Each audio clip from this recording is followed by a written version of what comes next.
നമസ്കാരം. നമ്മളിന്ന് പഠിക്കാൻ പോകുന്നത് ഇന്റർനാഷണൽ ടാക്സേഷനിൽ അഡ്വാൻസ് റൂളിംഗ് എന്ന് പറയുന്ന ഒരു ചാപ്റ്ററാണ്. ഇത് വളരെ ചെറിയൊരു ചാപ്റ്ററാണ്, പക്ഷെ എക്സാമിന് ക്വസ്റ്റ്യൻസ് വരുന്നുണ്ട്. ഓക്കെ, അപ്പോൾ എന്താണ് ഈ അഡ്വാൻസ് റൂളിംഗ്? അതായത് നമുക്കറിയാം, ഇപ്പോൾ നോൺ റെസിഡൻസിൻ്റെ കേസിൽ അവർക്ക് നോൺ റെസിഡൻ്റ് ആണെങ്കിൽ പോലും അവർക്ക് ഇന്ത്യയിൽ റിസീവ് ചെയ്യുന്ന ഇൻകം, അങ്ങനെ പല ഇൻകം ഇന്ത്യയിൽ നിന്ന് കിട്ടുന്നതാണെങ്കിൽ അവർക്ക് അതൊക്കെ ടാക്സബിൾ ആണ് അല്ലെ. നമ്മൾ നോൺ റെസിഡൻസിൻ്റെ ഇത് പഠിച്ചിട്ടുണ്ട്, എന്തൊക്കെ ഇൻകമാണ് അവർക്ക് ടാക്സബിൾ എന്നൊക്കെ പഠിച്ചിട്ടുണ്ട്.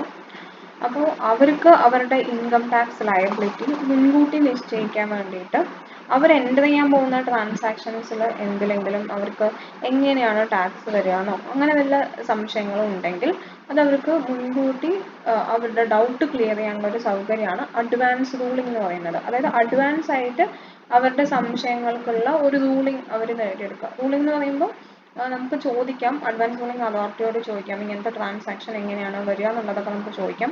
അങ്ങനെ ചോദിച്ചു കഴിഞ്ഞാൽ അവരതിനുള്ളൊരു റിപ്ലൈ തരും. അപ്പോൾ ആ റിപ്ലൈനെ വെച്ചിട്ട് നമുക്കത് അപ്ലിക്കബിൾ ആകും. ഓക്കെ, അപ്പോൾ അതിൽ ഉള്ള ഒരുപാട് പ്രൊവിഷൻസ് ആണ്. ആർക്കിത് ചെയ്യാൻ പറ്റും, ആർക്ക് അഡ്വാൻസ് റൂളിങ്ങിന് അപ്ലൈ ചെയ്യാൻ പറ്റും, ആർക്കൊക്കെ ആയിരിക്കും പിന്നെ ആ റൂളിംഗ് വന്നു കഴിഞ്ഞാൽ അത് ആർക്കൊക്കെ ബൈൻഡിങ് ആയിരിക്കും, അങ്ങനെയുള്ള ചില കാര്യങ്ങളാണ് ഈ ചാപ്റ്ററിൽ പഠിക്കാനുള്ളത്.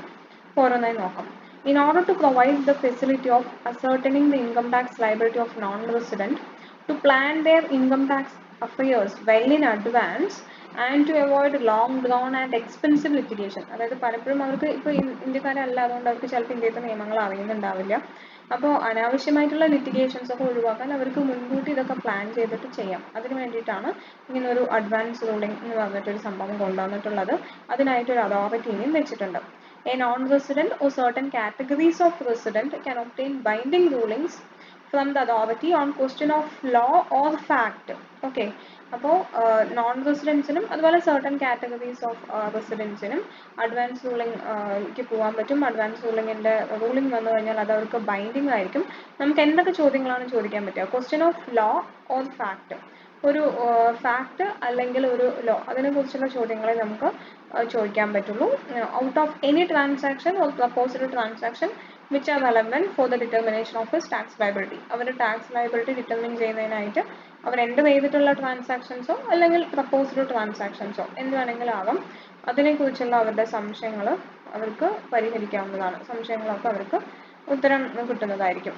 അപ്പോൾ കൺസെപ്റ്റ് ഓഫ് അഡ്വാൻസ് റൂളിംഗ്, അതിൽ അഡ്വാൻസ് റൂളിംഗ് എന്താണെന്നുള്ളൊരു മീനിങ് തന്നിട്ടുണ്ട്. It has been defined in section 245(n)(a) of the Act. Advance ruling means a determination by the authority in relation to a transaction which has been undertaken or is proposed to be undertaken by a non-resident applicant. ഒരു non-resident applicant undertake ചെയ്തിട്ടുള്ള, അതായത് ചെയ്തിട്ടുള്ള ഒരു transaction അല്ലെങ്കിൽ ചെയ്യാൻ പോകുന്ന ഒരു transaction, ആ ട്രാൻസാക്ഷനുമായി ബന്ധപ്പെട്ടിട്ടുള്ള എന്തെങ്കിലും കാര്യങ്ങൾ ഒരു അതോറിറ്റി ഡിറ്റർമിൻ ചെയ്യുന്നതിനെ അഡ്വാൻസ് റൂളിംഗ് എന്ന് പറയും. എന്തെങ്കിലും കാര്യങ്ങളൊന്നുമല്ല, അതിൻ്റെ ടാക്സേഷൻ കാര്യങ്ങൾ ഡിറ്റർമിൻ ചെയ്യുന്നതിനെ നമ്മൾ അഡ്വാൻസ് റൂളിംഗ് എന്ന് പറയും. അതുപോലെ determination by the authority in relation to the tax liability of a non resident arising. Okay, first പോയിന്റിന്റെ കണ്ടിന്യൂഷൻ എന്നുള്ള രീതിയിലാണ് സെക്കൻഡ് പോയിന്റ് തന്നിരിക്കുന്നത്. മറ്റേ ആദ്യത്തെ പോയിന്റിൽ just determination by the authority in relation to transaction എന്നേ പറഞ്ഞിട്ടുള്ളൂ, എന്ത് ഡിറ്റർമിനേഷൻ എന്ന് പറഞ്ഞിട്ടില്ല. സെക്കൻഡ് പോയിന്റിൽ determination by the authority in relation to tax liability എന്ന് അവർ ചേർത്തിട്ടുണ്ട്. അപ്പോൾ ഫസ്റ്റത്തേൽ എന്ത് കാര്യം വേണമെങ്കിലും ആവാം, എന്തിനെ കുറിച്ച് വേണമെങ്കിലും നമുക്ക് ചോദിക്കാം. രണ്ടാമത്തേൽ സ്പെസിഫിക്കലി നമ്മുടെ ടാക്സ് ലയബിലിറ്റിയുടെ കാര്യങ്ങളാണ് പറയുന്നത്. അണ്ടർടേക്കൺ ബൈ ഒരു നോൺ റെസിഡൻറ്റ് അല്ലെങ്കിൽ undertaken by a resident applicant with a non resident, അതും പറയുന്നുണ്ട്. അല്ലെങ്കിൽ ഒരു റെസിഡൻറ്റ് അപ്ലിക്കൻറ്റ് ആ നോൺ റെസിഡൻറ്റുമായിട്ട് എൻ്റർ ചെയ്യാൻ പോകുന്ന ഒരു ട്രാൻസാക്ഷൻ അല്ലെങ്കിൽ എൻ്റർ ചെയ്തിട്ടുള്ള ട്രാൻസാക്ഷൻ്റെ ടാക്സ് ലയബിലിറ്റി എന്താണെന്ന് ഡിറ്റർമിൻ ചെയ്യുന്നത്, അത് കണ്ടുപിടിച്ച് കൊടുക്കുന്നതും അഡ്വാൻസ് റൂളിംഗിൽ വരും. അടുത്തത് determination by the authority in relation to the tax liability of a resident applicant. നേരെ തിരിച്ച് പറഞ്ഞിരിക്കുകയാണ്. അതായത് ഇവിടെ നോൺ റെസിഡൻറ്റ് അപ്ലിക്കൻറ്റ് പിന്നീടാണ് അവർ നോൺ റെസിഡൻറ്റ് അപ്ലിക്കൻറ്റിൻ്റെ ടാക്സ് ലയബിലിറ്റിയും അതുപോലെ തന്നെ ഒരു റെസിഡൻറ്റ് അപ്ലിക്കൻറ്റ് ആ നോൺ റെസിഡൻറ്റ് അപ്ലിക്കൻറ്റുമായിട്ട് ട്രാൻസാക്ഷനിൽ എൻ്റർ ചെയ്യുമ്പോൾ എന്ന് പറഞ്ഞിട്ടുണ്ട്. അടുത്തത് ഇനി ഒരു റെസിഡൻറ്റ് അപ്ലിക്കൻറ്റ് എന്തെങ്കിലും ഒരു എന്താ പറയുക, അയാൾ എന്തെങ്കിലും ഒരു ട്രാൻസാക്ഷൻ എൻ്റർ ചെയ്യാൻ പോകുന്ന സമയത്ത് അതിൻ്റെ ടാക്സ് ലയബിലിറ്റി അവർക്ക് ചോദിക്കാം. അപ്പോൾ അത് എല്ലാ ട്രാൻസാക്ഷനും അല്ല, സ്പെസിഫൈഡ് റെസിഡൻസ് ആണെന്നും നമ്മൾ പറഞ്ഞിട്ടുണ്ട്. അപ്പോൾ നോർമലി ഇന്റർനാഷണൽ ട്രാൻസാക്ഷൻ ചെയ്യുന്ന റെസിഡൻസ് ആണ് അവിടെ ഉദ്ദേശിക്കുന്നത്. ഓക്കെ, അപ്പോൾ determination by the authority in relation to the tax liability of a resident applicant arising out of a transaction which has been undertaken, ഒന്നും അവർ അണ്ടർടേക്ക് ചെയ്തിട്ടുള്ളത് അല്ലെങ്കിൽ propose to be undertaken by such applicant, and such determination shall include the determination of any question of law or fact specified in അപ്ലിക്കേഷനിൽ നമ്മൾ ചോദിക്കുന്ന any question of law or fact അതിനെക്കുറിച്ചുള്ള കാര്യങ്ങൾ അവർ പറഞ്ഞു തരുന്നതായിരിക്കും. അടുത്തത് a determination or decision by the authority in respect of an issue relating to computation of total income which is pending before any income tax authority or the appellate tribunal. Further, advance ruling may be determined for both the question of law or fact. അപ്പോൾ നമുക്ക് നമ്മുടെ എന്തെങ്കിലും ഒരു total ഇൻകത്തിൻ്റെ ഒരു computation അതിന് related ആയിട്ടുള്ള എന്തെങ്കിലും issue already pending ആണെന്ന് വിചാരിക്കുക. ഏതെങ്കിലും ഒരു ഇൻകം ടാക്സ് അതോറിറ്റിയുടെ മുന്നിൽ പെൻഡിങ് ആണെങ്കിലും നമുക്ക് അഡ്വാൻസ് റൂളിങ്ങിലേക്ക് പോകാനായിട്ട് പറ്റും. അത് ക്വസ്റ്റ്യൻ ഓഫ് ലോ ആയിരിക്കാം അല്ലെങ്കിൽ ക്വസ്റ്റ്യൻ ഓഫ് ഫാക്ട് ആയിരിക്കാം. ഓക്കെ, അതുപോലെ determination of decision by the authority whether an arrangement which is supposed to be undertaken by any person being a resident or non-resident is an impermissible avoidance arrangement as referred to in chapter 10A or not. അതുപോലെ തന്നെ നമ്മൾ enter ചെയ്യാൻ പോകുന്ന ഒരു transaction impermissible avoidance arrangementൽ വരുന്നതാണോ അല്ലയോ എന്നുള്ളതിൻ്റെ ഒരു determination. Okay, അപ്പോൾ ഒരു റെസിഡന്റ് അല്ലെങ്കിൽ നോൺ റെസിഡന്റ് ഒരു ട്രാൻസാക്ഷൻ എൻ്റർ ചെയ്യാൻ പോകുമ്പോൾ അത് ഇംപെർമിസിബിൾ അവോയ്ഡൻസ് അറേഞ്ച്മെന്റിൽ വരുമോ എന്നുള്ളതിൻ്റെ ഒരു ഡിറ്റർമിനേഷനും അഡ്വാൻസ് റൂളിങ്ങിൽ വരുന്നതായിരിക്കും. അപ്പോൾ ഇതൊക്കെ ഡിറ്റർമിൻ ചെയ്ത് കൊടുക്കുന്നതിനെ നമ്മൾ അഡ്വാൻസ് റൂളിംഗ് എന്ന് പറയും. ഇനി ആർക്കൊക്കെ അപ്ലൈ ചെയ്യാം എന്നുള്ളത് താഴെ വരുന്നുണ്ട്. Who can seek advance ruling, ആർക്കൊക്കെ ഈ അഡ്വാൻസ് റൂളിംഗിലേക്ക് പോകാൻ പറ്റും. The advance ruling under the income tax act could be sought by any person who is a non-resident referred to in subclause 1 of clause A. Subclause 1 of clause A എന്ന് പറയുന്നത് ഈ close A എന്ന് പറയുന്നത് 245NA ആണ്. അതിൽ point number 1 പറഞ്ഞിട്ടുള്ള ഒരു non റെസിഡന്റിന്, അങ്ങനെയാണ് ആ ഡെഫിനിഷനിൽ തന്നിരിക്കുന്നത് കേട്ടോ. അപ്പോൾ താഴെ തന്നിരിക്കുന്ന ഓരോന്നും മേലത്തെയായിട്ട് കണക്ട് ചെയ്തിട്ടാണ് അവർ തന്നിരിക്കുന്നത്. പഠിക്കുന്ന സമയത്ത് നമുക്ക് ഇതൊന്നും തിയറി ക്വസ്റ്റ്യൻ ആണ് വരാൻ സാധ്യത, എന്ത് വേണമെങ്കിലും ചോദിക്കാം. ഒരു 3 to 5 മാർക്സിന്റെ ക്വസ്റ്റ്യൻ ചോദിക്കാം. അപ്പോൾ ബെറ്റർ ഇതേപോലെ തന്നെ പഠിച്ചു വെക്കുന്നതായിരിക്കും നല്ലത്. അഡ്വാൻസ് റൂളിംഗ് എന്താണെന്നുള്ളതും ആ തിയറി ഒന്ന് പഠിക്കുക. കുറച്ച് ബുദ്ധിമുട്ടുണ്ടാവുകയും എങ്കിലും കുറേയൊക്കെ ടേംസ് സെയിം ടേംസിനെ റിപ്പീറ്റ് ചെയ്ത് വരണോണ്ട് ഒരു ലോജിക്കൽ അങ്ങോട്ട് പഠിച്ചു കഴിഞ്ഞാൽ പഠിക്കാൻ പറ്റും. അതേപോലെ തന്നെ ഇതും പഠിച്ചു വയ്ക്കുക. അപ്പോൾ ഒരു non resident refer to in sub clause 1 of clause A, അതായത് 245NA ആണ് ക്ലോസ് എ എന്ന് ഉദ്ദേശിച്ചത്.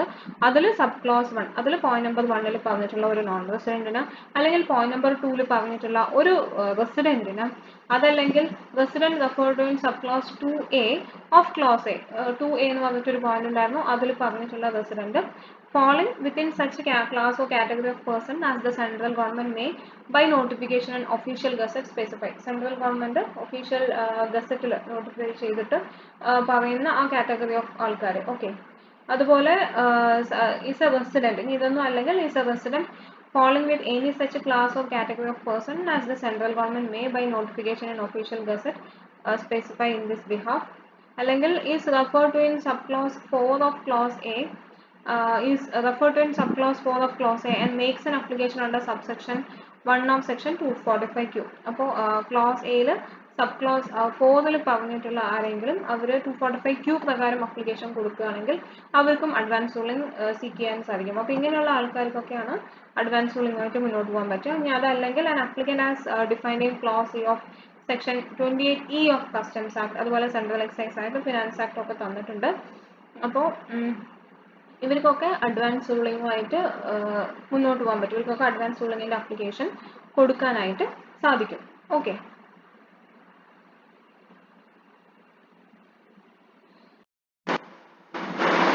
Authority four advance ruling section 245. അപ്പോൾ അഡ്വാൻസ് റൂളിംഗിൻ്റെ അതോറിറ്റിനെ കുറിച്ചാണ് ഞാൻ പറയാൻ പോകുന്നത്. AAR is empowered to give rulings, അതായത് advance ruling authority is empowered to give rulings which are binding both on the income tax department and the applicant. അപ്പോൾ ആർക്കാണ് ഒരു advance ruling വന്നാൽ അത് അപ്ലിക്കബിൾ ആവുക, അത് ബൈൻഡിങ് ആവുന്നത് ഇൻകം ടാക്സ് ഡിപ്പാർട്ട്മെന്റിനും ആ സ്പെസിഫിക് അപ്ലിക്കൻറ്റിനും മാത്രമാണ്, ബാക്കിയുള്ളവർക്ക് അത് അപ്ലിക്കബിൾ ആവില്ല. ഓക്കെ, അപ്പോൾ ഇൻകം ടാക്സ് ഡിപ്പാർട്ട്മെന്റിനും ആ അപ്ലിക്കൻറ്റിനും മാത്രമാണ് അത് അപ്ലിക്കബിൾ ആവുള്ളൂ. Constitution of AAR. അപ്പോൾ ഈ അതോറിറ്റിയിൽ ആരൊക്കെ ഉണ്ടാവും എന്നുള്ളതാണ് ഇനി പറയുന്നത്. ഒരു ചെയർമാൻ ഉണ്ടാവും and such number of vice chairman, revenue members and law members as the central government by notification appoint. A person shall be qualified for appointment as chairman. Chairman ആവണമെന്നുണ്ടെങ്കിൽ അവർക്ക് വേണ്ട ക്വാളിഫിക്കേഷൻ എന്താണ്? Who has been a judge of the Supreme Court or a former Chief Justice of High Court or a person who has been a High Court judge for at least 7 years. ഒന്നും supreme കോടതിയിലത്തെ judge ആയിരിക്കണം, അല്ലെങ്കിൽ ഹൈക്കോർട്ടിലെ chief judge ആയിരിക്കണം, അതല്ലെങ്കിൽ ഹൈക്കോർട്ടിൽ minimum 7 കൊല്ലം ജഡ്ജായിട്ടിരുന്ന വ്യക്തിയായിരിക്കണം. അങ്ങനെയുള്ളവരെയാണ് ഇതിൽ chairman ആക്കുള്ളൂ. Vice chairman ആരായിരിക്കണം? ജഡ്ജ് ഓഫ് ഹൈക്കോർട്ട്, ഹൈക്കോർട്ടിലെ ജഡ്ജ് ആയിരിക്കണം. പിന്നെ revenue member from Indian revenue service, അപ്പോൾ IRS കഴിഞ്ഞ ആൾക്കാരുണ്ടാവും, അവരാണ് റവന്യൂ മെമ്പർ. ഓക്കെ, അല്ലെങ്കിൽ Indian customs and central excise services എന്ന് ക്വാളിഫൈ ചെയ്തിട്ടുള്ള ആൾക്കാർ on the date of occurrence of vacancy വരുന്ന സമയത്ത് ഇതിലുള്ള മെമ്പേഴ്സിനെ റവന്യൂ മെമ്പർ ആക്കും. പിന്നെ law member from Indian legal service who is or is qualified to be an additional secretary to the government of India on the date of occurrence of vacancy. അപ്പോൾ വേക്കൻസിയുടെ സമയത്ത് ഒരു law മെമ്പറിനെ എടുക്കുന്നത് എവിടെ നിന്നായിരിക്കും? Indian legal service ആയിരിക്കും. അവരാരായിരിക്കണം? Additional സെക്രട്ടറിയുടെ പോസ്റ്റിലുള്ള ആളായിരിക്കണം. Okay, അപ്പോൾ ഇങ്ങനെയാണ് ഇതിൽ വരുന്ന members. If the chairman is unable to discharge his function owing to absence, illness or any other reason, or in the event that the office of chairman falls vacant, the vice chairman shall discharge the functions of the chairman until the new chairman enters his office or until the incumbent chairman assumes his duties. അപ്പോൾ chairman in case available അല്ല എന്നുണ്ടെങ്കിൽ, അത് അസുഖം കാരണമായിരിക്കാം, എന്തെങ്കിലും reason കാരണം അയാൾ absent ആണെങ്കിൽ ചിലപ്പോൾ അവരുടെ പൊസിഷൻ വേക്കൻ്റ് ആയിരിക്കാം. അങ്ങനെയുള്ള സിറ്റുവേഷനിൽ വൈസ് ചെയർമാൻ ആണ് ആ ഫങ്ഷൻസ് ഒക്കെ ചെയ്യേണ്ടത്. ഓക്കെ, പുതിയ ചെയർമാൻ വരുന്നത് വരെ, അല്ലെങ്കിൽ ഇപ്പോൾ വയ്യാതെ ഇരിക്കുന്ന ആളാണെങ്കിൽ അയാൾ തിരിച്ചു വരുന്നത് വരെ വൈസ് ചെയർമാൻ എല്ലാ കാര്യങ്ങളും ചെയ്തു കൊടുത്തിരിക്കണം. അത്രയേ ഉള്ളൂ. പിന്നെ അടുത്തത് the terms and conditions of service and salaries and elements payable to members shall be as may be prescribed. Okay, അതൊന്നും അറിയില്ല. The central government shall provide to the authority with such officers and employees. ഇനി ഇതിന് പുറമെ ബാക്കി ഓഫീസേഴ്സും എംപ്ലോയീസും ആവശ്യമുണ്ട്, അതും central government പറയുന്ന രീതിയിലായിരിക്കും. The powers and functions of AAR may be discharged by its benches as may be constituted by the chairman from amongst the members thereof. A bench shall consist of the chairman or the vice chairman and one revenue member and one law member. ഇത് important ആണ്. അതായത് AARന്റെ functions അവരെങ്ങനെയാണ് discharge ചെയ്യുന്നത്? By way of benches. Benches എന്ന് പറയുമ്പോൾ ഒരു ടീമായിട്ടാണ് അവർ, team പോലെ ഇങ്ങനെ സെറ്റ് ചെയ്തിട്ടുണ്ടാവും. ആ ടീമാണ് അതിൻ്റെ റൂളിംഗ് കൊടുക്കുന്നത്. അതല്ലാതെ ഒരാൾ ഒറ്റയ്ക്കൊന്നും റൂളിംഗ് കൊടുക്കാറില്ല. അപ്പോൾ അതിൽ ആരൊക്കെ ഉണ്ടാവും എന്നുള്ളത് നോക്കുക. ഒരു ചെയർമാൻ ഉണ്ടാവും, അതല്ലെങ്കിൽ വൈസ് ചെയർമാൻ ഉണ്ടാവും. അതിന് പുറമെ ഒരു റവന്യൂ മെമ്പറും ഒരു ലോ മെമ്പറും നിർബന്ധമായിട്ട് ഉണ്ടായിരിക്കും. AAR has been set up and is empowered to issue rulings which are binding both on the income tax department and the applicant. The authority is a quasi-judicial body having full powers of a civil court under the Income Tax Act to give its rulings in respect of specific questions of law or fact. എന്തെങ്കിലും നിയമത്തിനെ കുറിച്ചായിക്കോട്ടെ, ഏതെങ്കിലും ഒരു ഫാക്ടിനെ കുറിച്ചായിക്കോട്ടെ എന്തെങ്കിലും സംശയം ചോദിച്ചു കഴിഞ്ഞാൽ ഒരു civil കോർട്ടിന്റെ എല്ലാ അധികാരത്തോടു കൂടി അവർക്ക് റൂളിങ്സ് കൊടുക്കാനുള്ള അധികാരം ഇൻകം ടാക്സ് ആക്ടിൽ കൊടുത്തിട്ടുണ്ട്. All the members of the authority function as a body in disposing of the applications before them. However, section 245p makes it clear that no proceeding before the authority or the pronouncement of advance ruling by the authority shall be questioned or shall be invalid on the ground merely of the existence of any vacancy or defect in the constitution of authority. പൊതുവെ ഇവർ ഞാൻ പറഞ്ഞല്ലോ bench ഒരു body ആയിട്ടാണ് അവർ അതിൻ്റെ തീരുമാനങ്ങൾ കൊടുക്കാറുള്ളൂ. ഇനി in case എന്തെങ്കിലും ഇപ്പോൾ ഏതെങ്കിലും പൊസിഷൻ വേക്കൻ്റ് ആണെന്നോ അല്ലെങ്കിൽ ആൾക്കാർ ഇല്ല എന്നുള്ളത് കാരണം ഒരിക്കലും അവർ തന്നിട്ടുള്ള ഒരു റൂളിംഗ് ഇൻവാലിഡ് ഒന്നും ആവില്ല. ആസ് എ ഗ്രൂപ്പ് അവർ എന്ത് തന്നാലും അത് വാലിഡ് ആയിരിക്കും. അതിലിപ്പോൾ എത്ര പേരുണ്ടെന്നൊന്നും നമ്മൾ നോക്കേണ്ട കാര്യമില്ല. Under Rule 27 of the AAR Procedure Rules 1996, the proceedings of the authority shall be conducted in the following manner. When one or both the members of the authority other than chairman is unable to discharge his functions owing to absence, illness or any other cause, or in the event of occurrence of any vacancy or vacancies in the office of members, and the case cannot be adjourned for any reason, the chairman alone or the chairman and the remaining member may function as the authority. അപ്പോൾ ഇതിൽ അതിൻ്റെ procedure പോലെ പറയുകയാണ് എങ്ങനെ ചെയ്യാം എന്നുള്ളത്. നമ്മൾ പറഞ്ഞു ഒരു ഗ്രൂപ്പായിട്ടാണ് അവർ കൊടുക്കുക, റൂളിംഗ് കൊടുക്കുക, അല്ലാതെ ഒറ്റയ്ക്ക് കൊടുക്കാവില്ല എന്ന് പറഞ്ഞു. പക്ഷെ ആ ഗ്രൂപ്പിൽ ഇൻ കേസ് എന്തെങ്കിലും വേക്കൻസി കാരണം എന്തെങ്കിലും റീസൺസ് കാരണം ആരെങ്കിലും ഇല്ലെങ്കിലും അവർ കൊടുത്തിട്ടുള്ള റൂളിംഗ് വാലിഡ് ആയിരിക്കും. അതിനൊരിക്കലും നമുക്ക് ഇൻവാലിഡ് ആക്കാൻ പറ്റില്ല. അപ്പോൾ അതിൻ്റെ ചില കാര്യങ്ങളാണ് പറയുന്നത്. ഇൻ കേസ് ഇപ്പോൾ മെമ്പേഴ്സ് അവൈലബിൾ അല്ല, അതായത് ചെയർമാൻ മാത്രമേ അവൈലബിൾ ആയിട്ടുള്ളൂ, അല്ലെങ്കിൽ ചെയർമാനും ഏതെങ്കിലും ഒരു മെമ്പറും മാത്രമേ അവൈലബിൾ ആയിട്ടുള്ളൂ, അതെന്ത് റീസൺ കൊണ്ടോ ആയിക്കോട്ടെ, നമുക്കത് അഡ്ജേൺ ചെയ്യാനുള്ള സൗകര്യം ഇല്ലാന്നുണ്ടെങ്കിൽ ആ ചെയർമാൻ ഒറ്റയ്ക്കാണെങ്കിലും അദ്ദേഹം കൊടുക്കുന്ന ആ ഒരു റൂളിംഗ് ബൈൻഡിങ് ആയിരിക്കും. അയാൾ ഒറ്റയ്ക്കാന്ന് പറഞ്ഞിട്ട് അത് വേണം വെച്ചിട്ടൊക്കെ ആയതല്ലോ, വേക്കൻസി കാരണം അല്ലെങ്കിൽ ഇൽനെസ് കാരണം അങ്ങനെയുള്ള സ്പെസിഫിക് റീസൺസ് അവർ പറയുന്നുണ്ട്. അതുകൊണ്ട് തന്നെ അപ്പോൾ അവരെ തന്നെ ആ ഒരു ബെഞ്ചായിട്ട് നമ്മൾ കണക്കിലെടുത്ത് അവരുടെ റൂളിംഗ് വാലിഡ് ആയിരിക്കും. Subject to the provisions of Sub-Rule 3, in case there is a difference of opinion among the members hearing an application, the opinion of majority of members shall prevail and orders of the authority shall be expressed in terms of views of the majority, but any member dissenting from the majority view may record his reasons separately. അപ്പോൾ members ഒരുപാട് പേര് ഒന്നിച്ചിട്ടാണ് ruling കൊടുക്കുന്നത്. അപ്പോൾ അവർക്ക് difference of opinion വരാൻ സാധ്യതയുണ്ട്. അങ്ങനെ വരികയാണെന്നുണ്ടെങ്കിൽ മെജോറിറ്റിയുടെ ഒപ്പീനിയൻ ആയിരിക്കും എടുക്കുക. പക്ഷേ ആരാണോ ഡിസെൻഡിങ് മെമ്പർ, അതായത് ആരാണോ താല്പര്യം ഇല്ല എന്ന് പറയുന്ന മെമ്പർ, അവരുടെ വ്യൂസും അവർ സെപ്പറേറ്റ്ലി റെക്കോർഡ് ചെയ്ത് വെക്കണം. Were the chairman and one member having a case under Sub-Rule 1 are divided in their opinions, the opinion of chairman shall prevail. എപ്പോഴും ചെയർമാനും മറ്റൊരു മെമ്പറും തമ്മിൽ ഡിഫറൻസ് ഓഫ് ഒപ്പീനിയൻ ആണെങ്കിൽ ചെയർമാൻ്റെ ഒപ്പീനിയൻ ആണ് നമ്മൾ വിലക്കെടുക്കുള്ളൂ.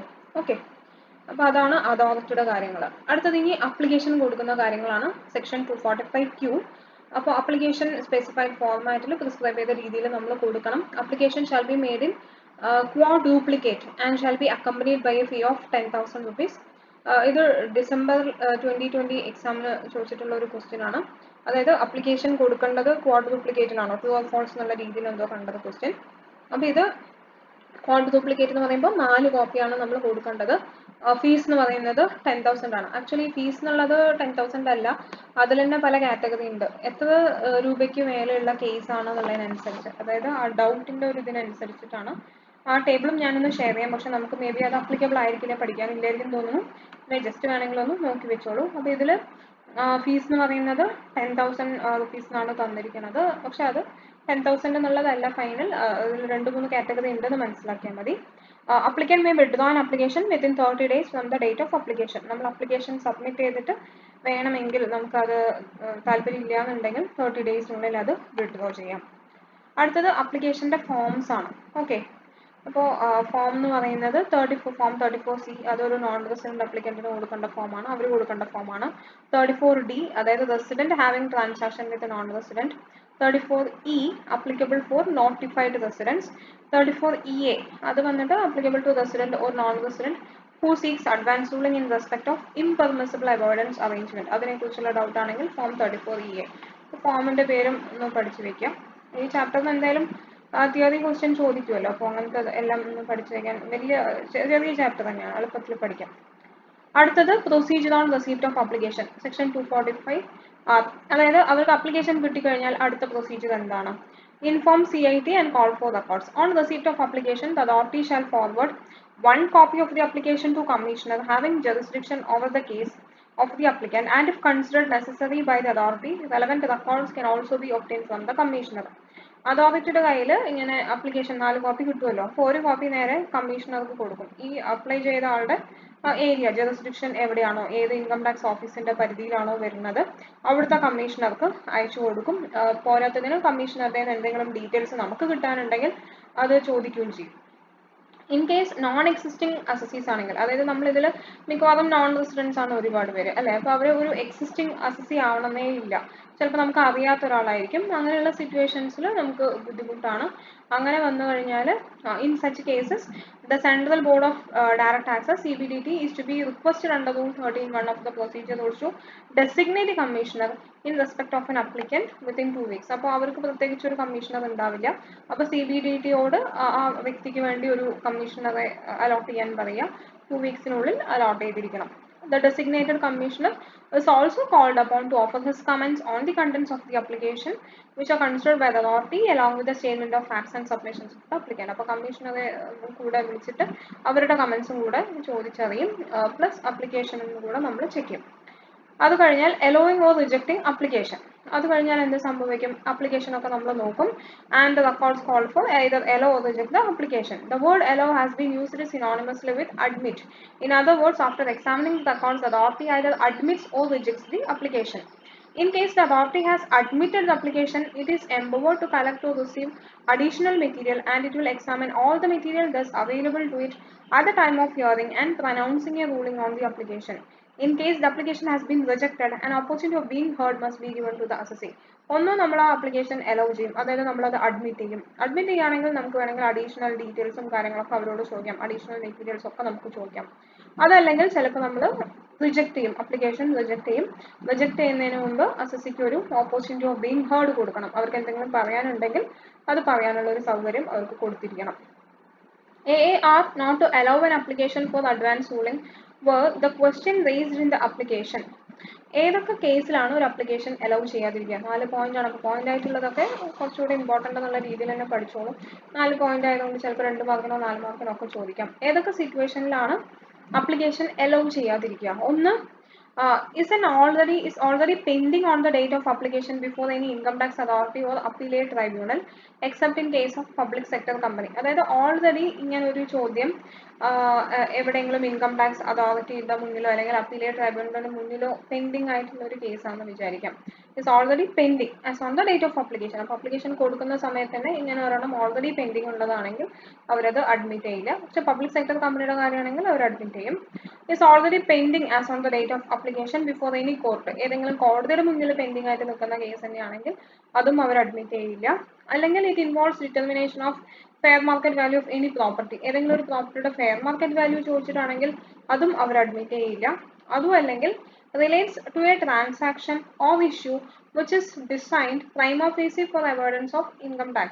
അതായത് ഇൻകം ടാക്സ് ഒഴിവാക്കണം എന്നുള്ള ഒരേ ഒരു ഉദ്ദേശത്തോടു കൂടിയാണ് ആ ഒരു ട്രാൻസാക്ഷൻ അല്ലെങ്കിൽ ആ ഒരു ഇഷ്യൂ എന്ന് നമുക്ക് തോന്നുകയാണെങ്കിലും അഡ്വാൻസ് റൂളിംഗ് കൊടുക്കുന്നതല്ല. അപ്പോൾ ഈ കേസസിലൊക്കെ ഇങ്ങനെയുള്ള കേസസിലൊക്കെ അപ്ലിക്കേഷൻ അവർ അലൗ ചെയ്യാറില്ല. ഓക്കെ, അപ്പോൾ അതെന്തായാലും ഒന്ന് പഠിച്ചു വെക്കാം. Issues to be pending in assessee's on case. അതായത് അസസിയുടെ സ്വന്തം കേസാണ് ഏതെങ്കിലും അതോറിറ്റിയുടെ മുന്നിൽ പെൻഡിങ് ആയിട്ടിരിക്കണമെന്നുണ്ടെങ്കിൽ മാത്രമേ AAR ആപ്ലിക്കേഷൻ റിജക്റ്റ് ചെയ്യുള്ളൂ. അല്ലാതെ മറ്റേതെങ്കിലും വ്യക്തികളുടെ ആപ്ലിക്കേഷനാണ് ഇൻകം ടാക്സ് അതോറിറ്റിയുടെ മുന്നിലൊക്കെ പെൻഡിങ് ഉണ്ടെങ്കിൽ ഈ ആപ്ലിക്കേഷൻ റിജക്റ്റ് ആവില്ല. കാരണം സെയിം ഇഷ്യൂ ആണെങ്കിൽ പോലും അത് മറ്റൊരു വ്യക്തിയാണല്ലോ, അതുകൊണ്ട് അതാണ് അവിടെ പറഞ്ഞിരിക്കുന്നത്. ഓക്കെ, അടുത്തതായിട്ട് allowance or rejection order to CIT and applicant. നമ്മൾ ആപ്ലിക്കേഷൻ കൊടുത്തു കഴിഞ്ഞാൽ 6 monthsനുള്ളിൽ അതിൻ്റെ വിധി വരും. റൂളിംഗ് വന്നതും അത് കമ്മീഷണർക്കും ഒരു കോപ്പി കൊടുക്കും, അവർ കമ്മീഷണർക്കും ഒരു കോപ്പി കൊടുക്കും, പ്ലസ് അസസിക്കും ഒരു കോപ്പി കൊടുക്കും. ഓക്കെ, പിന്നെ നമ്മൾ AARൽ ഒരു ആപ്ലിക്കേഷൻ സബ്മിറ്റ് ചെയ്ത് കഴിഞ്ഞാൽ സെയിം ആപ്ലിക്കേഷൻ നമ്മൾ ഇൻകം ടാക്സ് അതോറിറ്റിയുടെ മുൻപാകെയോ അല്ലെങ്കിൽ അപ്പീലേറ്റ് ട്രൈബ്യൂണലിൻ്റെ മുന്നിലോ വെച്ചിട്ടുണ്ടെങ്കിൽ കൊടുത്തിട്ടുണ്ടെങ്കിൽ അവർ അതുമായിട്ട് പ്രൊസീഡ് ചെയ്യില്ല. ഓക്കെ, അപ്പോൾ റെസിഡൻറ്റ് അപ്ലിക്കൻ്റ് എന്നാണ് പറഞ്ഞിരിക്കുന്നത്. അപ്പോൾ റെസിഡൻറ്റ് അപ്ലിക്കൻ്റ് എന്തെങ്കിലും ഒരു ഇഷ്യൂ ഓൾറെഡി പെൻഡിങ് ഉള്ളത് AARൽ കൊടുത്തു കഴിഞ്ഞാൽ പിന്നെ ഇൻകം ടാക്സ് അതോറിറ്റി അല്ലെങ്കിൽ അപ്പീലേറ്റ് ട്രൈബ്യൂണൽ അത് പ്രൊസീഡ് ചെയ്യില്ല. പിന്നെ appeal cannot be filed against the decision of AARയുടെ ഡിസിഷൻ അഗെയിൻസ്റ്റ് ആയിട്ട് നമുക്ക് അപ്പീലൊന്നും പോകാൻ പറ്റില്ല. നമുക്ക് വേണമെങ്കിൽ റിട്ട് പെറ്റീഷൻ ഫയൽ ചെയ്യാം ഹൈക്കോർട്ടിൽ, അല്ലെങ്കിൽ സുപ്രീം കോർട്ടിൽ ഒരു സ്പെഷ്യൽ ലീവ് പെറ്റീഷൻ ഫയൽ ചെയ്യാം. വേറെ ഓപ്ഷൻസ് ഒന്നും ഇല്ല. പിന്നെ എന്തൊക്കെയാണ് അഡ്വാൻസ് റൂളിങ്ങിൻ്റെ ഫീച്ചേഴ്സ് എന്നുള്ളത് ഇപ്പോൾ നമ്മൾ പഠിച്ചു തന്നെയാണ്. നമുക്ക് എല്ലാത്തിലും അഡ്വാൻസ് റൂളിംഗ് ഉണ്ട്. അതായത് ഇൻകം ടാക്സ്, ഇപ്പോൾ കസ്റ്റംസ്, എന്നിട്ട് GST, അങ്ങനെ എല്ലാത്തിലും ഉണ്ട്. പിന്നെ it must relate to a transaction entered into or propose to be entered by the applicant. നമ്മൾ ഓൾറെഡി എൻ്റർ ചെയ്തിട്ടുള്ള ഒരു ട്രാൻസാക്ഷൻ ആയിരിക്കണം, അല്ലെങ്കിൽ എൻ്റർ ചെയ്യാൻ പോകുന്ന ഒരു ട്രാൻസാക്ഷൻ ആയിരിക്കണം. പിന്നെ എന്തൊക്കെ ചോദ്യങ്ങൾക്ക് നമുക്ക് റൂളിംഗ് പറ്റും എന്നുള്ളത് അത് ഓൾറെഡി പറഞ്ഞു. പിന്നെ ഇതിൽ ക്വസ്റ്റ്യൻ എന്നാണ് പറഞ്ഞിരിക്കുന്നതെങ്കിലും സിംഗിൾ ക്വസ്റ്റ്യൻ എന്നല്ല, ഒന്നിൽ കൂടുതൽ ക്വസ്റ്റ്യൻസ് ആയിരിക്കാം. എല്ലാം നമ്മൾ ക്ലിയർ ആയിട്ട് കൊടുക്കണം, അത്രയേ ഉള്ളൂ. പിന്നെ ക്വസ്റ്റ്യൻ എന്ന് പറയുന്നത് it can be both of law or fact. ലോയിൻ്റെ ആയിരിക്കാം അല്ലെങ്കിൽ ഫാക്ടിൻ്റെ ആയിരിക്കാം. Okay, to the income tax liability pertaining to the income tax liability, the non-resident, to other transaction undertaken or proposed to be undertaken. പിന്നെ question എന്ന് പറയുന്നത് mixed ക്വസ്റ്റ്യനും ആയിരിക്കാം, ലോവും ഫാക്റ്റും കൂടെ ചേർന്നിട്ടുള്ള മിക്സഡ് ക്വസ്റ്റ്യൻ ആയിരിക്കാം. പക്ഷേ ഓരോന്നും ക്ലിയർലി കൊടുത്തിട്ടുണ്ടാവണം, എല്ലാം കേപ്പബിൾ ഓഫ് ബീങ് ആൻസറിങ്ങും ആയിരിക്കണം. ഓക്കെ, പിന്നെ ഒരിക്കലും ഒരു ഹൈപ്പോത്തിക്കൽ ക്വസ്റ്റ്യൻ അല്ലെങ്കിൽ ഒരു നടക്കാത്ത ഒരു സംഭവത്തിനെ കുറിച്ച് നമ്മൾ ചോദിക്കരുത്. നമ്മൾ എൻ്റർ ചെയ്തിട്ടുള്ള ട്രാൻസാക്ഷൻ അല്ലെങ്കിൽ എൻ്റർ ചെയ്യാൻ പോകുന്ന ട്രാൻസാക്ഷൻ തന്നെ ആയിരിക്കണം. ഓക്കെ, അല്ലാതെ ഹൈപ്പോത്തിക്കലായിട്ട് വരണം ക്രിയേറ്റ് ചെയ്തിട്ടൊന്നും നമ്മൾ ചോദിക്കാനായിട്ട് പാടില്ല. പിന്നെ normally question is not allowed to be amended, but in deserving cases AAR may allow amendment of one or more questions. Normally നമ്മളൊരു ക്വസ്റ്റ്യൻ കൊടുത്തു കഴിഞ്ഞാൽ പിന്നീട് അത് മാറ്റാൻ സമ്മതിക്കില്ല, പക്ഷെ ചില കേസസിൽ അവരത് സമ്മതിക്കും. Subject to the limitations to be presently referred to, the question may relate to any aspect of the non-resident's liability, including international aspects and aspects governed by double taxation avoidance agreements. The question may even cover aspects of allied laws that may have a bearing on tax liability, such as law of contracts, law of trust. അപ്പോൾ എന്തിനെക്കുറിച്ച് വേണമെങ്കിലുള്ള ചോദ്യങ്ങളും ആയിരിക്കാം, പക്ഷെ ഒന്ന് income ടാക്സുമായിട്ട് ഒരു direct ബന്ധം ഉണ്ടായിരിക്കണം, അത്രയേ ഉള്ളൂ. ഓക്കെ, അതൊക്കെയാണ് എന്തൊക്കെ ക്വസ്റ്റ്യൻസ് പറ്റുന്നുള്ളത്. അടുത്തത് പവേഴ്സ് ഓഫ് ദി അതോറിറ്റി. ഒരു അതോറിറ്റിക്കുള്ള ഈ AARനുള്ള പവേഴ്സ് ആണ് സെക്ഷൻ 245U. അപ്പോൾ ഇത് നിങ്ങൾ പല സ്ഥലത്തും പഠിച്ചിട്ടുണ്ടാവും. അതായത് ഒരു സിവിൽ കോർട്ടിന് കോഡ് ഓഫ് സിവിൽ പ്രൊസീജിയർ പ്രകാരം എന്തൊക്കെ പവേഴ്സ് ആണ് ഉള്ളത്, അതേ പവേഴ്സ് ആണ് ഇവിടെ ഉള്ളത്. ഓക്കെ, ഈ പോയിന്റ്സ് ഇതിന് മുന്നിൽ പഠിച്ചിട്ടുണ്ടാവണം. Discovery and inspection, enforcing the attendance of any person including any officer of a banking company and examining him on oath, അല്ലെങ്കിൽ അവരോട് ബുക്സ് പ്രൊഡ്യൂസ് ചെയ്യാൻ പറയുന്നത്, അല്ലെങ്കിൽ ഇഷ്യൂയിങ് കമ്മീഷൻ അവരെ വിളിച്ചു വരുത്തുന്നത്, എന്ത് വേണമെങ്കിലും ആയിരിക്കാം. ഓക്കെ, അപ്പോൾ അത് ഒന്ന് നോക്കി വയ്ക്കാം.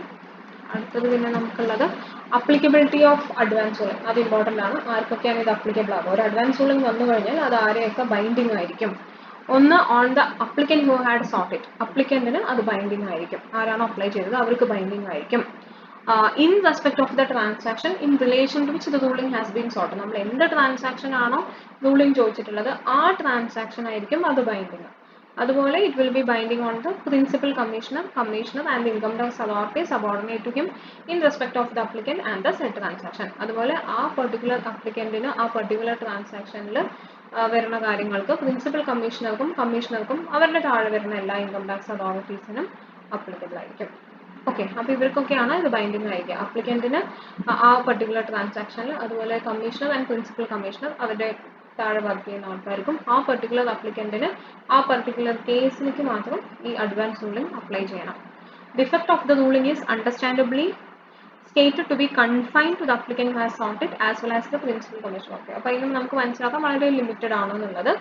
It may however be stated that the authority generally follows the ruling in other cases on materially similar facts and most certainly in other cases raising the same question of law, if any, which it has decided. The rule here is different when the position is in other countries where either the taxpayer or the revenue or both are at liberty to accept the ruling or not. അപ്പോൾ ഇതിൽ പലപ്പോഴും authority ഒരിക്കൽ ഒരു particular ചോദ്യത്തിന് ഒരു ഉത്തരം കൊടുക്കുക, പിന്നീട് ആരെങ്കിലും അതേ ചോദ്യം ചോദിച്ചു കഴിഞ്ഞാൽ അതേ ഉത്തരം തന്നെയാണ് കൊടുക്കാൻ സാധ്യതയുള്ളൂ. ഓക്കെ, അല്ലാതെ അവർ പിന്നെ മാറ്റാനുള്ള സാധ്യതകളൊന്നും ഇല്ല. The advance ruling shall be binding as aforesaid unless there is change in law of facts. അപ്പോൾ ആ law of facts മാറുന്നത് വരെ ആ റൂളിംഗ് തന്നെ അവർക്ക് അപ്ലിക്കബിൾ ആയിരിക്കും. പിന്നെ എന്തൊക്കെ ക്വസ്റ്റ്യൻസ് ആണ് പ്രൊക്ലൂഡഡ് എന്നുള്ളത് ഇത് ഓൾറെഡി നമ്മൾ ഡിസ്കസ് ചെയ്തു. നേരത്തെ തന്നെ ആ 4 പോയിന്റ്സ് പറഞ്ഞു. ഇവിടെ രണ്ടെണ്ണം പാരഗ്രാഫിലുമായിട്ട് തന്നിരിക്കുകയാണ്. ഞാൻ ഇനി അഗെയിൻ അത് പറയുന്നില്ല, സെയിം പോയിന്റ്സ് തന്നെയാണ് കേട്ടോ. പിന്നെ advance ruling to be void. എപ്പോഴാണ് അഡ്വാൻസ് റൂളിംഗ് വോയിഡ് ആവുക? 245T. Advance ruling pronounced under section 245R will be void ab initio if the AAR finds on a representation made to it by the principal commissioner or otherwise that an advance ruling has been obtained by the applicant by fraud or misrepresentation of fact. നമ്മൾ application കൊടുത്ത് advance ruling seek ചെയ്തിരിക്കുന്നത് fraud അല്ലെങ്കിൽ misrepresentation വഴിയാണെന്ന് principal കമ്മീഷണറോ അല്ലെങ്കിൽ കമ്മീഷണറോ അവരൊരു representation കൊടുത്തിട്ട് AARനെ അറിയിക്കുകയാണെങ്കിൽ ആ advance ruling void ആയിരിക്കും. അല്ലെങ്കിൽ AAR by an order declares such advance ruling to be void ab initio. അല്ലെങ്കിൽ AAR തന്നെ ആ ഓർഡർ void ab initio ആണെന്ന് ആൻഡ് എന്നാണ് പറഞ്ഞിരിക്കുന്നത്. അപ്പോൾ ഇത് രണ്ടും ക്യുമുലേറ്റീവ് ആയിട്ടുള്ളതാണ്. അതായത് പ്രിൻസിപ്പൽ കമ്മീഷണർ അല്ലെങ്കിൽ കമ്മീഷണർ ഒരു റെപ്രസെൻറ്റേഷൻ കൊടുത്തിട്ട് ഇവർ ഫ്രോഡ് വഴിയാണ് അഡ്വാൻസ് റൂളിംഗ് സീക്ക് ചെയ്തിരിക്കുന്നതെന്ന് പറയാണ്. അങ്ങനെ AAR അത് void ab initio ആണെന്ന് പറയുകയാണെങ്കിൽ അത് void ആയിട്ട് കണക്കാക്കും. ആ റൂളിങ്ങിന് പിന്നെ വാലിഡിറ്റി ഇല്ല. Once an order declaring an advance ruling void is passed, all the provisions of that shall apply to the applicant as if advance ruling has not been made. അങ്ങനെ ചെയ്തു കഴിഞ്ഞാൽ പിന്നെ ഈ അഡ്വാൻസ് റൂളിംഗിൽ പറഞ്ഞതൊന്നും അവർക്ക് ബാധകമായിരിക്കില്ല. ഓൾറെഡി പറഞ്ഞിട്ടുള്ള അല്ലെങ്കിൽ ഓൾറെഡി ഉള്ള ഇൻകം ടാക്സിലുള്ള കാര്യങ്ങൾ തന്നെയായിരിക്കും അവർക്ക് അപ്ലിക്കബിൾ. അതിൻ്റെയും ഒരു ഓർഡർ അപ്ലിക്കൻറ്റിനും പ്രിൻസിപ്പൽ കമ്മീഷണർ ആൻഡ് കമ്മീഷണർക്കും സെൻഡ് ചെയ്യും. ഓക്കെ, അപ്പോൾ ഇത്രയാണ് അഡ്വാൻസ് റൂളിംഗ് എന്നുള്ളതിൽ വരുന്നത്. അപ്പോൾ തിയറിയാണ് എങ്കിലും സ്ഥിരമായി ചോദിക്കാൻ സാധ്യതയുണ്ട്. അപ്പോൾ ഒരു 2-3 മാർക്സ് എങ്കിലും നമുക്കിപ്പോൾ ഈച്ച് സിംഗിൾ മാർക്ക് കൗണ്ട്സ്. അപ്പോൾ ഓരോ മാർക്കിനും അതിൻ്റേതായിട്ടുള്ള ഇമ്പോർട്ടൻസ് ഉണ്ട്. അപ്പോൾ ഇങ്ങനത്തെ എളുപ്പമുള്ള ടോപ്പിക്സ് ഒക്കെ നമുക്ക് സ്കോറിങ്ങും ആയിരിക്കും. എന്തായാലും പഠിക്കുക. മനസ്സിലായിട്ടുണ്ടാവുമെന്ന് വിചാരിക്കണം. Thank you.